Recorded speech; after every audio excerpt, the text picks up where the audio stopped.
Horor ke drama. Sebenarnya sama kami juga meriset kira-kira film apa yang disukai penonton Indonesia. Lalu setelah riset, Indonesia ternyata suka dengan film-film yang relate dengan kehidupan masyarakat Indonesia. Lalu ngomongin soal ibu itu pasti berderai air mata. Dimana kalau anak generasi Gen Z lebih tidak perhatian kepada keluarga, lebih suka dengan teman-temannya daripada perhatian dengan orang tuanya. Lalu ini juga sebenarnya diangkat dari novel. Waktu baca novelnya kok saya berlinangan air mata gitu. Setelah baca novelnya selalu saya menghubungi Mas Rudi Sudjarwo. Mas Rudi, karena dia salah satu sutradara terbaik dalam bikin film drama.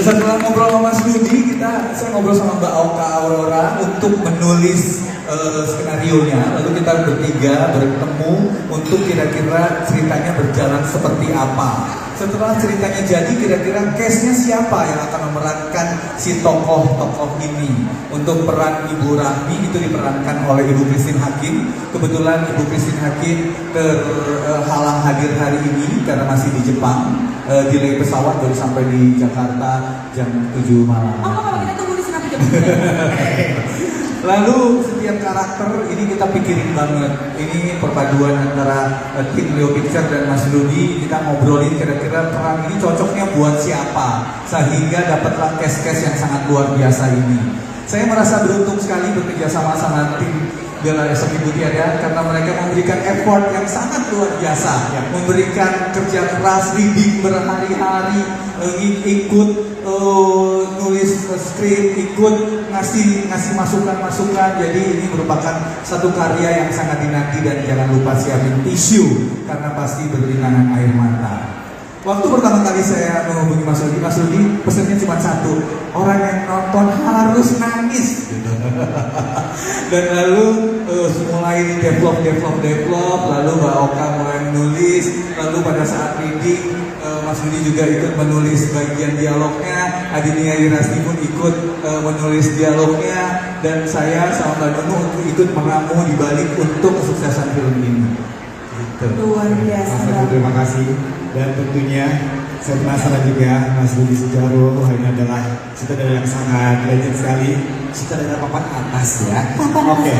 Tentunya sudah menghasilkan banyak karya yang sangat bagus sekali sebenarnya buat film drama gitu. Dan tentunya yang disampaikan atau mungkin dari segi visualnya, narasinya gitu, apa yang membedakan film ini dengan film sebelumnya? Nah, kalau buat saya pribadi sebenarnya sebuah berkah ya, bisa bekerja sama dengan lihat dong. Semua aktor dan aktris Indonesia yang paling berbakat saat ini dari film itu udah buat saya itu udah sebuah tantangan tapi juga berkah gitu ya, karena saya tinggal teriak action and cut udah beres pasti. Luar biasa. Action and cut, masa Bapak udah bilang cut? Sebenarnya masih mau itu. Ada pengen tampil. Iya. Oke. Jadi mereka memang sebuah aset nasional yang menurut aku memang harus dikompil di satu titik project yang luar biasa. Luar biasa, keren banget. Tadi kan Mas Agung sempat bilang, sempat memberikan pesan juga gitu ya, kalau bisa di film ini dibikin penonton tuh sedih banget gitu. Tentunya kan itu kan tidak gampang untuk bagaimana caranya memberikan visual kepada para penonton supaya masuk ke dalam kesedihan itu, gimana Mas? Kalau buat saya pribadi mungkin saya lebih gampang bikin orang nangis daripada bikin orang senang. Saya pribadi sebenarnya. Beneran. Jadi pribadi. Jadi untuk film drama mungkin saya lebih dekat dengan hal-hal yang memang cengeng karena saya pribadi juga cengeng. Jadi sangat mudah untuk saya set the standard bahwa ini kayaknya udah cukup nih, ini kayaknya belum nih. Itu buat saya kalau saya udah bisa tersentuh, harusnya beberapa orang kebanyakan akan tersentuh. Gitu sekali ya. Terima kasih Mas Rudi. Keren sekali. Tapi kolaborasi sendiri dengan penulis dari Mbak Oka sendiri bagaimana? Apakah ada kolaborasi? Yang jelas begitu ditawarin ini judulnya kan memang lekat sama hampir sebagian dari kita semua gitu ya, karena ini cerita tentang ibu. Dan saya juga kenal 4 karakternya gitu di dalam cerita ini. Ya jadi pada saat menulisnya gitu ya, saya banyak brainstorm sama Mas Rudi. Kebetulan pengalaman batin kami walaupun beda jauh ya, Mas Rudi jelas pengalaman batinnya lebih kaya dibanding saya karena beliau pernah bandel banget. Saya enggak, saya baik sekali dari dulu. Jadi ya kami merasa cukup dalam menggali karakter-karakternya gitu, sehingga apalagi terus saya dibantu juga sama Mbak Asti untuk penajaman karakter saat di lokasi gitu. Jadi yang mudah-mudahan ini nanti akan bisa relate dengan banyak teman-teman karena ibu adalah adalah orang yang terdekat dengan kita. Kalau nggak ada ibu kan nggak ada kita. Gitu ya. Terima kasih. Benar banget ya. Kan ada dialog yang mendukung banget gitu. Sedih kan? Ini sedih banget, kayaknya baper deh penontonnya. Betul. Kan? Tapi kalau menurut Mbak Oka sendiri, maaf Mbak, ini kan kita seperti kita tahu, Mbak Oka ini udah banyak banget hasil-hasil karya yang Mbak Oka buat bikin, tentu aja untuk perfilman Indonesia juga. Kira-kira apa sih yang membuat cerita tentang Bila Esok Ibu Tiada ini berbeda dari yang lain? Karena ini membumi sekali masalahnya, masalah keluarga yang betul-betul keseharian, namun ternyata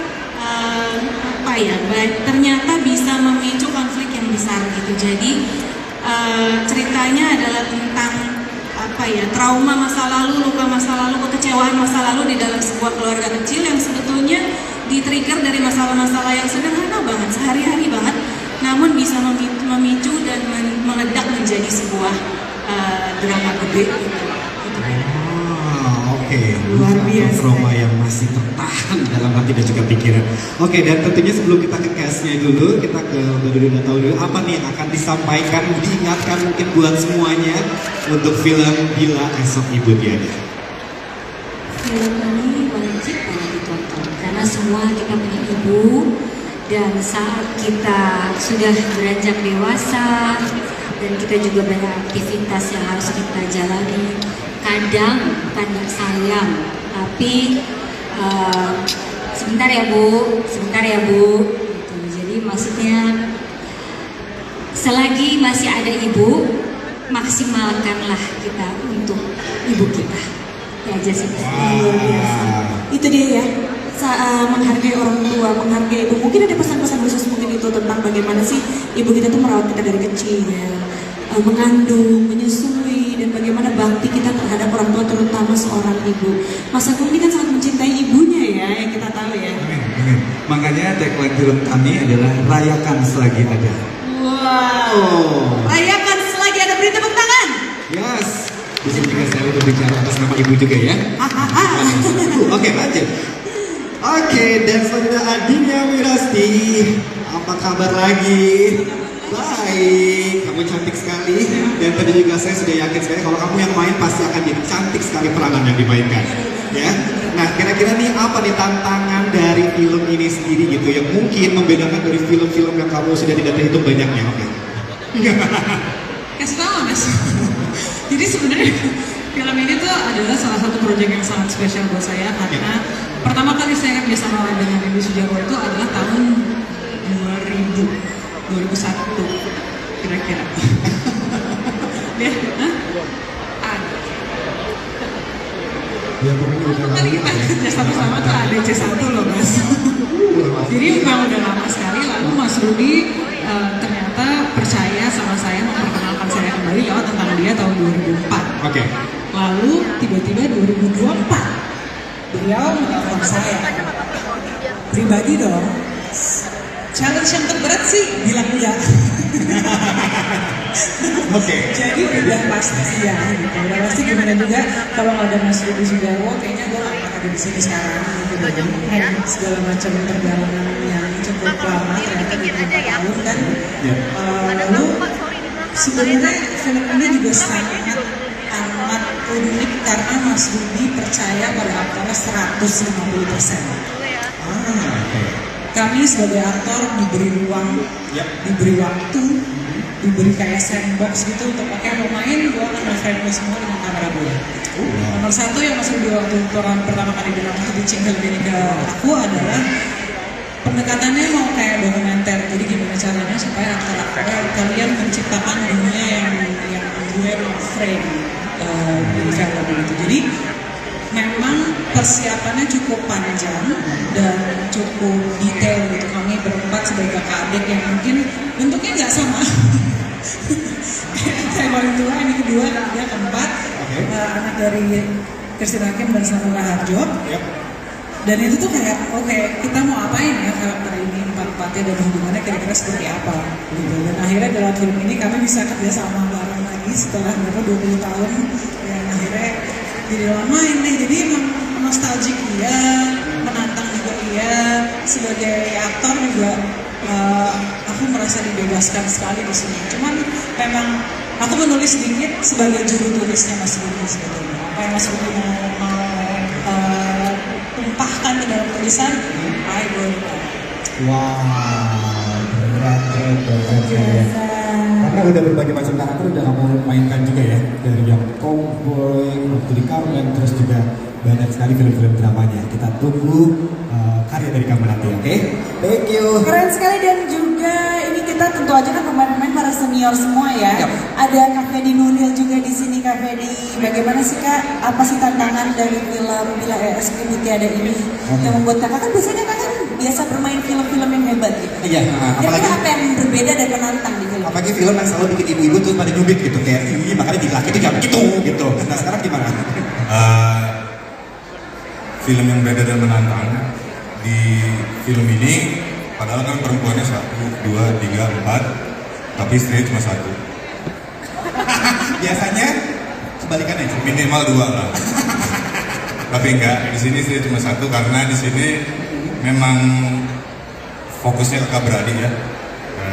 Asti, gue, Manda, dan Yasmin, Hana sebagai istri. Sama kayak Asti yang menantang ini, metode atau gaya syutingnya Mas Rudi itu kayak dokumenter. Dan kita tahu dokumenter itu se-real itu, senatural itu, karena kan biasanya based on true story dan kamera yang ngikutin gitu ya, nggak mikirin blocking, nggak mikirin gimana. Jadi secara acting memang harus senatural dokumenter gitu. Dan itu dengan pemainnya juga jumlahnya cukup banyak, kita harus janjian, kita harus tiktokan, kita harus ingat dia ngomong apa, dia ngomong apa.